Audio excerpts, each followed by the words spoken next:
I'm Robin Murdoch, live outside General Motors headquarters here in downtown Detroit, where it appears not everybody is sold on the current contract offer on the table. Who auto experts say are the holdouts? In my live reports.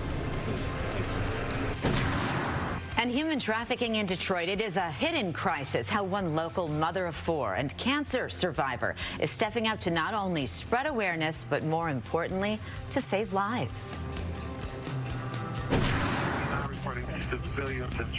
An impossible decision. One Detroit woman forced to jump from her 5th floor apartment as it burned overnight. What we're learning from fire officials and why this could have been a lot worse. Working for you. Fox 2 News live at 11 starts now. Good morning, and thanks for being with us. I'm Amy Lang. And I'm Ryan Armani. Thank you so much for joining us. We'll begin with our top story. General Motors ready to finalize its deal with the UAW. Workers at several GM plants turning down what some call a record-breaking contract, leaving little hope for compromise. Fox 2's Robin Murdoch joining us live with some insight on what's been holding things up. Good morning, Amy and Ryan. Yeah, we really are down to the wire on this situation. The final votes will be cast today, and it is already obvious that not everyone is sold on GM's current contract offer. As it stands right now, there are 54% who have voted in favor of it. 46% have voted against it. So we're talking about a very slim 8% margin. We're doing more with less. Our costs are going up. Pay is not keeping up, and people are sick of it. The president of the AFL-CIO, which represents more than 12.5 million people nationwide, joined picketing UAW workers at the start of their historic strike in September. She's back in Detroit, what has now become known as Strike City, walking with casino workers as General Motors employees inch closer to ratifying their deal.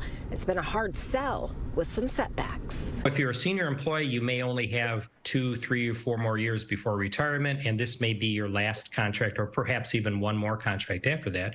So there may be some motivation to try to get a larger increase now that benefits more senior employees. Alan Amici with the Center for Automotive Research says it's the workers who have already invested decades into GM that are voting against the current 4.5-year contract on the table. The proposal that potentially ended the more than 40-day strike includes a record 25% wage increase, cost of living adjustments, and other gains. I was surprised.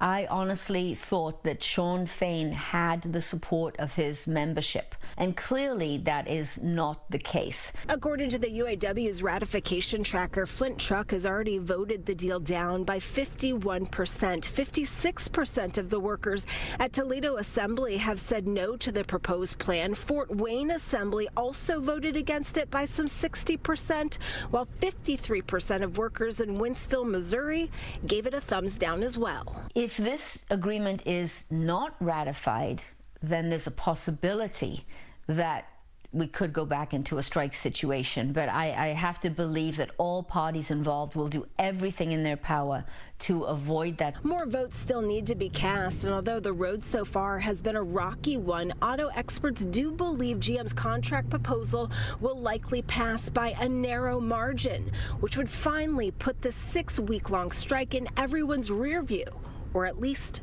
for this automaker. I think that the UAW, of course, has been doing the internal work they need to do to bring their members into the fold, to educate them on what the deal really means, and it's really up to them as to whether they vote it up or down.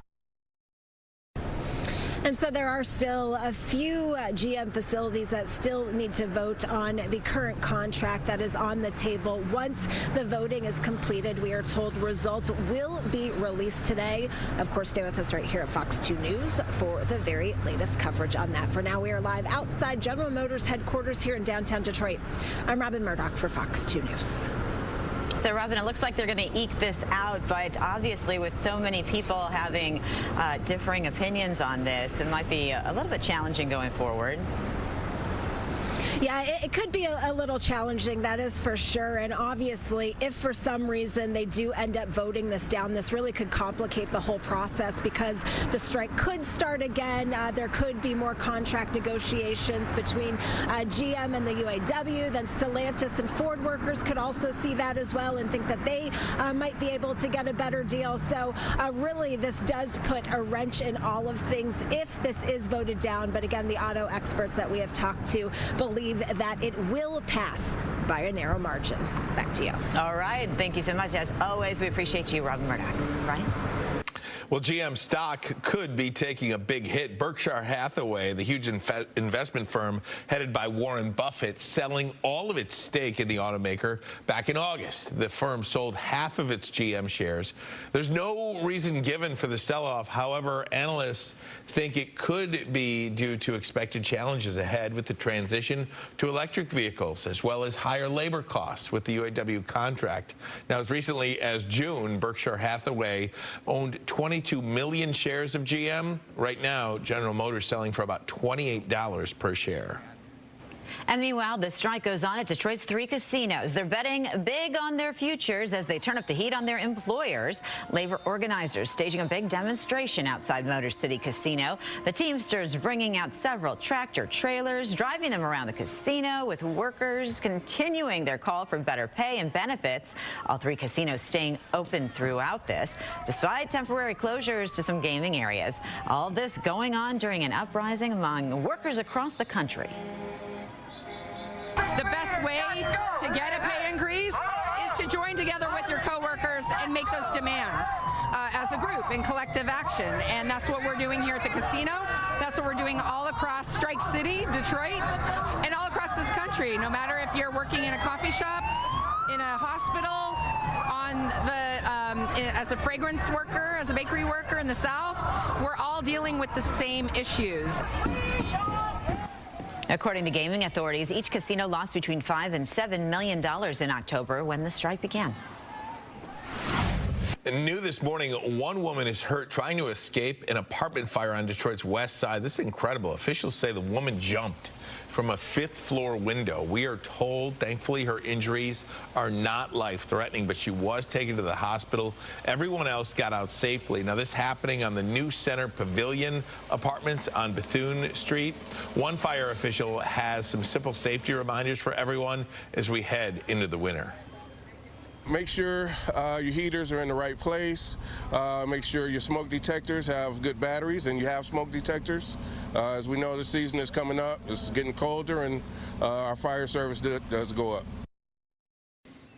As of now, the cause of this fire has not been confirmed. And one suspect still on the run this morning after leading police on a wild chase through multiple communities. It all started yesterday afternoon when officers in Warren tried to stop a pickup truck without a license plate. The driver fled into Detroit, ramming 2 separate patrol cars along the way. He later bailed out and hopped into a waiting Cadillac Escalade, which took off. Police chased the SUV into Hamtramck, where it crashed. 3 suspects ran off, but only 2 were caught. Obviously, in today's society, the amount of traffic, people picking up their kids from school and stuff, and kids out in the neighborhood, as this was the end of school, obviously several lives are in danger, you know, for something that could be as simple as sometimes a traffic stop. This situation, these guys were wanted for several felonies, but again, it puts everybody in danger. So dangerous, so many chases throughout our area lately. It's really, really scary, actually. Investigators say the pickup in this case matches the description of a vehicle linked to a shooting last week. Anyone with information is asked to call Warren Police. It was a busy day for police in Warren, where a suspected case of road rage leads to an arrest of a phony FBI agent. Put your hands on the car! Put your hands on the car! Put your hands on the car! Right now! Yesterday morning, officers were called to Mound Road near Arden after a report of shots fired. The victim claimed the other driver displayed a gold badge during the incident. The real police quickly pulled over that suspect. Inside, they found a BB gun, a fake FBI badge, and phony credentials. The suspect was a 55-year-old man from Southfield. He is awaiting charges. Well, police in Lincoln Park asking for help to find a person of interest in an arson case. The crime devastated a local youth sports league. Take a look. Police say this person was spotted near the Lincoln Park Junior Rails football and cheer facility on October 2nd, just before it was set on fire. Multiple fire departments were called to help put out the flames, but the building and everything inside, a total loss. If you can identify that person in this video, please call Lincoln Park Police. Well, soon there will be more eyes on Detroit freeways in an effort to cut down on violent crimes on the road. City Council approving use of a $30 million grant from the state to install a network of 400 cameras along 68 miles of highways in the city. The highways that will be monitored include I-94, I-96, I-75, M10, and M8. There will also be a network of license plate readers that capture vehicles' information to help with crime investigations.